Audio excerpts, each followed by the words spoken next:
Bismillahirrahmanirrahim. Assalamualaikum warahmatullahi wabarakatuh. Hai, kembali lagi bersama aku Elisa dan seperti biasa aku akan bercerita. Kira-kira ada nggak sih penjahat atau pelaku kriminal seperti pembunuhan misalnya yang masuk surga? Jawabannya ada, tentu kalau dia udah bertaubat. Di zaman Rasulullah ada seorang lelaki yang bernama Jubair bin Mut'im bin Adi. Si Jubair ini adalah orang Quraisy dan dia bukan Islam. Justru sebaliknya dia sangat membenci Islam dan sangat membenci Rasulullah SAW. Terlebih lagi setelah kaumnya orang-orang Quraisy mengalami kekalahan di perang Badar yang terjadi di tahun kedua Hijriah dan pamannya yang bernama Tu'mah bin Adi tewas di tangan pamannya Rasulullah, yaitu Hamzah bin Abdul Muthalib. Dia semakin benci kepada Islam dan dia menyimpan dendam khususnya kepada Hamzah. Nah, setelah kaum Quraisy mengalami kekalahan di perang Badar, mereka menghimpun kembali kekuatan dan mempersiapkan pasukan untuk membalaskan dendam terhadap kaum muslimin. Si Jubair ini punya seorang budak yang akan menjadi tokoh utama dalam cerita kali ini, yaitu Wahsy bin Harb. Si Wahsy ini adalah seorang budak lelaki yang berkulit hitam. Dia berasal dari Habasyah atau lebih dikenal dengan Ethiopia, dan dia memiliki suatu keahlian yang membuat si Jubair ini memilihnya untuk membalaskan dendamnya. Tentu saja selain dia adalah budaknya, karena kan kalau Wahsy ini budaknya si Jubair, ya si Jubair bebas nyuruh-nyuruh si Wahsy.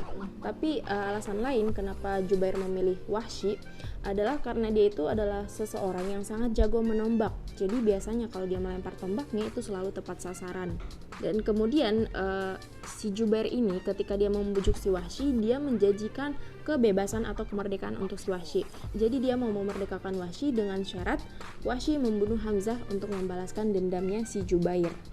Si Wahsy sendiri tanpa pikir panjang dia langsung menerima tawaran dari tuannya tersebut karena imbalannya adalah kebebasan, dan dia itu adalah seorang budak. Imbalannya adalah kebebasan, dimana kebebasan itu adalah impian terbesar setiap budak, dimana dirinya bisa menjadi milik dirinya sendiri dan dia berkuasa atas dirinya sendiri. Maksudnya dia melakukan sesuatu, dia memutuskan sesuatu, dia mau ngapain itu atas kehendaknya sendiri, bukan atas kontrol orang lain.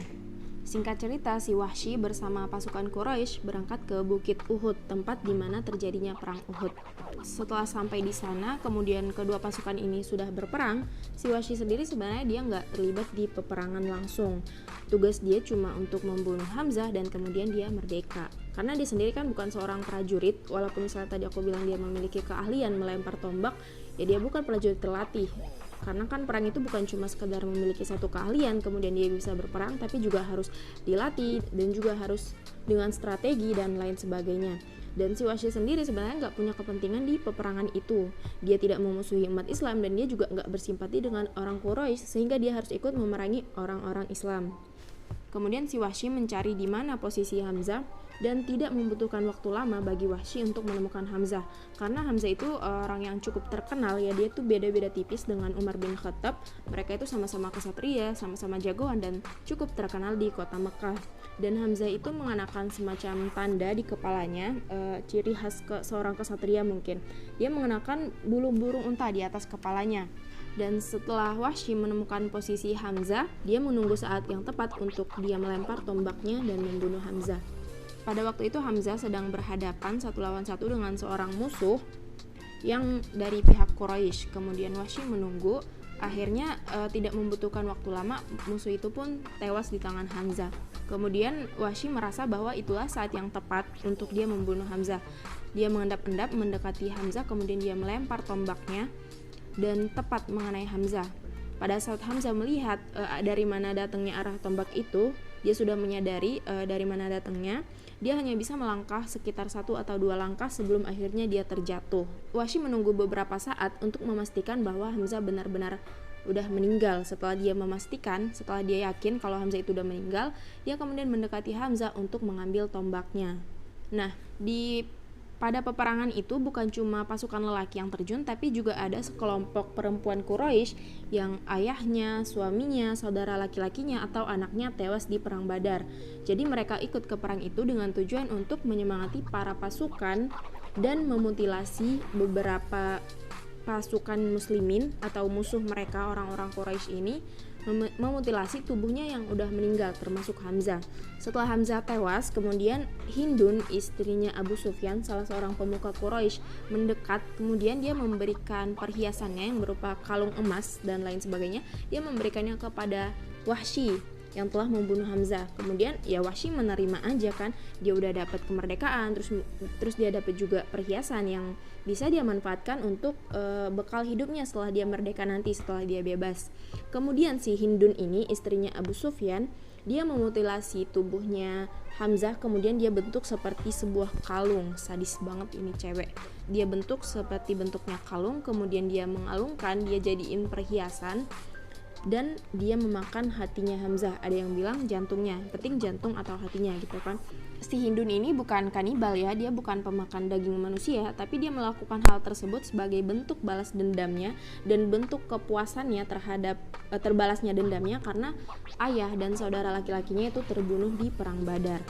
Singkat cerita, setelah perang selesai, kemudian pasukan Quraisy kembali ke Mekah dan pasukan muslimin kembali ke Madinah. Si Jubair bin Mut'im menepati janjinya kepada Wahsy bahwa kalau dia berhasil membunuh Hamzah, dia akan memerdekakan Wahsy.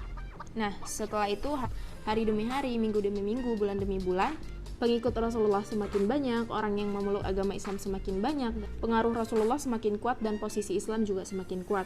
Dan pada saat itu kaum Quraisy musyrikin yang di Mekah merasa semakin terdesak, merasa bahwa posisi mereka udah terjepit. Sampai akhirnya pada tahun ke-8 Hijriah, Rasulullah berhasil menaklukkan Mekah, yang peristiwa itu disebut dengan Fathu Makkah.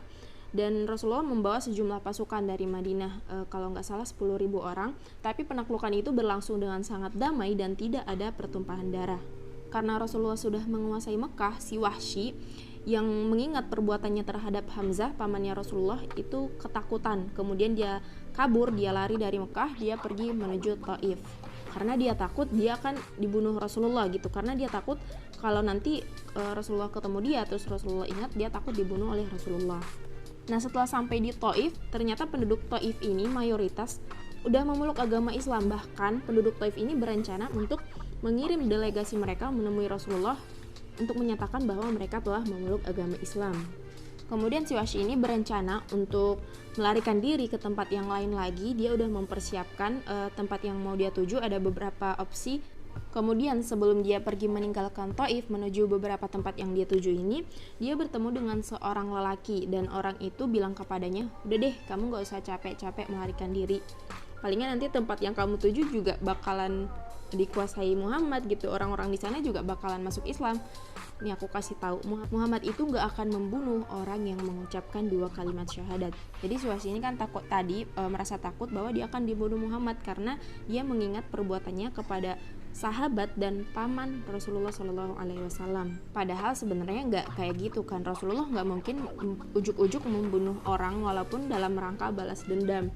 Di peperangan aja Rasulullah nggak bunuh orang, apalagi di jalan gitu kan, ketemu orang yang bikin dia sakit hati kemudian tiba-tiba membunuh dalam rangka balas dendam, ya enggak sama sekali, karena Rasulullah itu adalah tauladan, uswatun hasanah, nggak mungkin beliau bersikap seperti itu.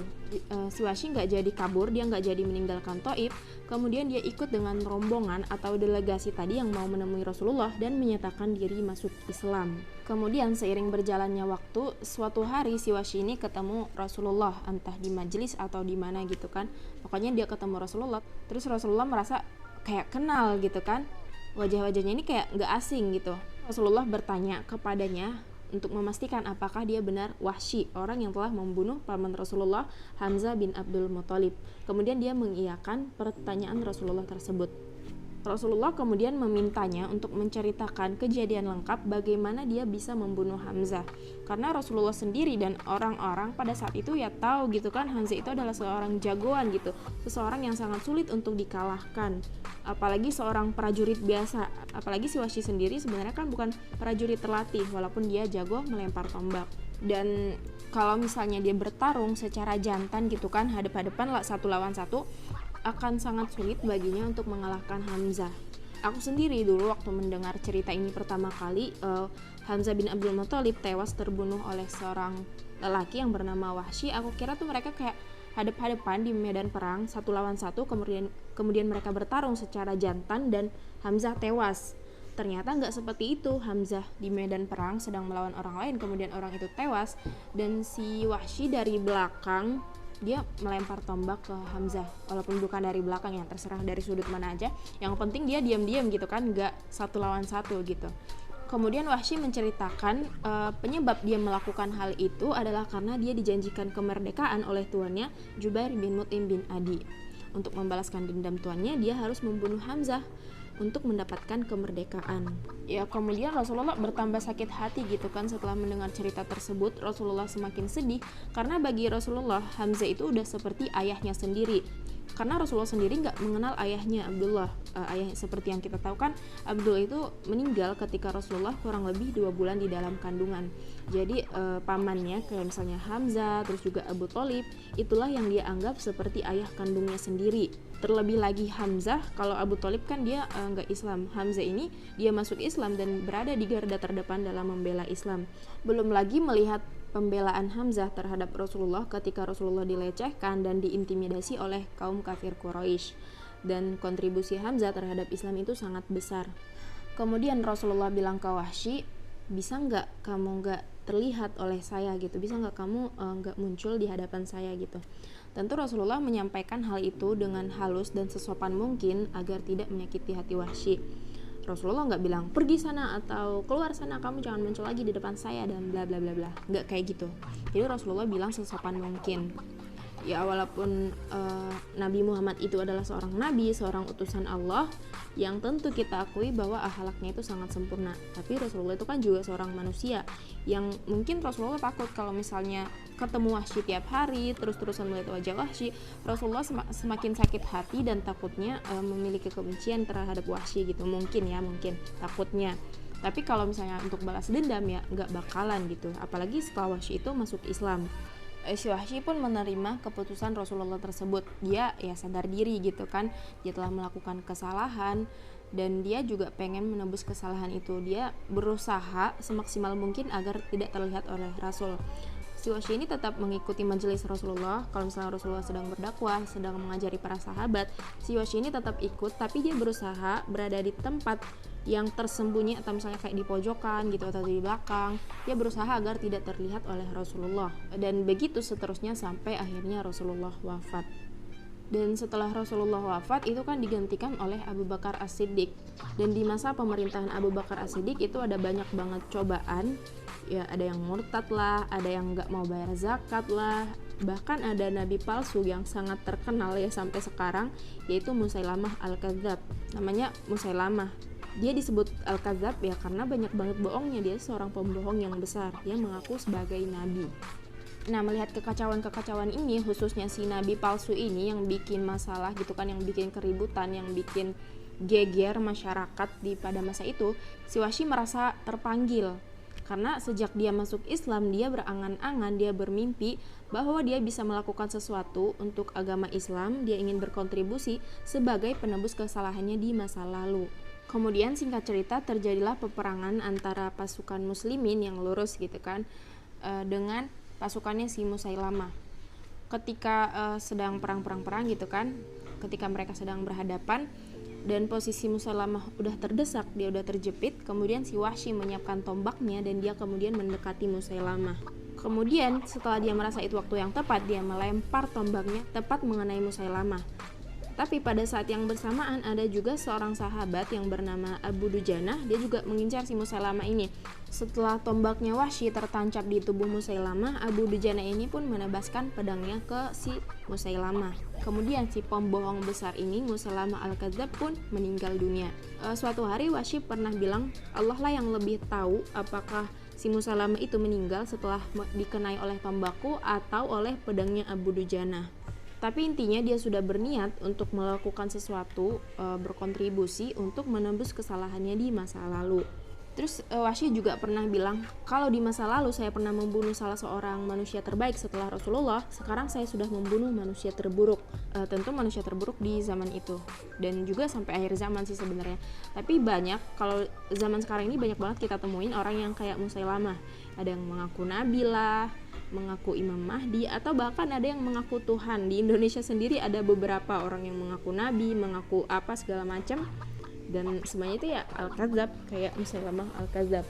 Karena kita tahu Rasulullah Shallallahu Alaihi Wasallam, Nabi Muhammad adalah nabi yang terakhir atau nabi penutupan.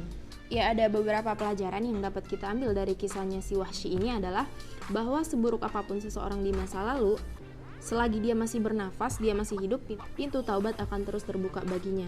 Kita nggak bisa menjamin bahwa orang buruk itu akan selamanya buruk. Kalau misalnya Allah udah memberi hidayah, kemudian dia mengakui kesalahannya, dia bertaubat, dan dia tidak mengulangi lagi kesalahan yang sama, ya insya Allah dia akan diterima taubatnya oleh Allah. Apalagi setelah itu dia menjadi dirinya yang baru dan terus berusaha untuk menjadi versi terbaik, untuk menjadi yang terbaik versi dirinya. Berikutnya kita melihat bahwa Rasulullah itu ya juga seorang manusia. Beliau memiliki perasaan, yang artinya beliau juga bisa bersedih. Dan sedihnya Rasulullah ini adalah masih dalam batas yang wajar. Artinya bersedih itu sebenarnya boleh dan itu manusiawi gitu kan. Tapi kita melihat bagaimana sedihnya Rasulullah gitu kan. Artinya kalau misalnya kita bersedih ya kita tidak memaki-maki, kita tidak berkata kasar, terus juga kita tidak menganiaya diri sendiri. Kan ada orang yang kalau misalnya kayak bersedih gitu, dia bersedih ditinggalkan oleh seseorang, kemudian dia menyakiti dirinya sendiri, dia merobek-robek bajunya, kemudian berteriak-teriak gak jelas, dan itu dilarang gitu kan. Ya kita boleh bersedih, wajar, kita boleh bersedih dan itu manusiawi, tapi tentu masih dalam batas yang wajar. Dan Rasulullah juga nggak dendam terhadap Wahsy gitu. Walaupun Wahsy ini sudah menyakiti hati beliau dengan membunuh pamannya, seorang yang sudah dianggap sebagai ayahnya sendiri, Rasulullah nggak dendam. Tapi memang Rasulullah bersedih, kemudian meminta Wahsy agar jangan muncul di hadapan beliau, yaitu mungkin cara beliau untuk mengantisipasi agar tidak semakin sedih dan tidak timbul kebencian terhadap Wahsy.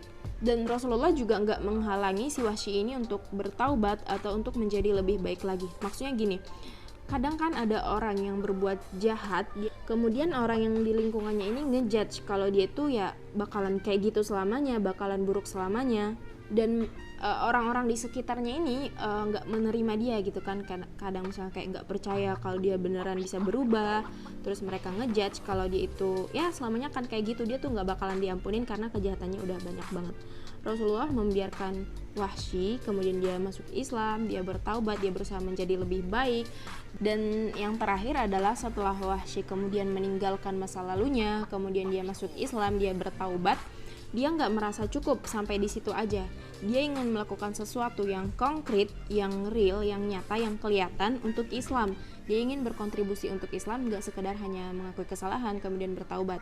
Jadi ya itu juga memotivasi kita. Kalau misalnya kita salah, kemudian kita minta ampun kepada Allah, atau misalnya kalau kita salah kepada orang lain, jangan cuma minta maaf gitu kan. Kalau bisa ya kita melakukan sesuatu untuk menebus kesalahan kita. Itu baik untuk diri kita sendiri, sehingga rasa bersalah yang ada dalam diri kita itu hilang atau berkurang gitu kan, sehingga kita tidak menyalahkan diri sendiri, dan orang lain juga melihat kalau kita sebenarnya serius minta maaf dan serius untuk berubah.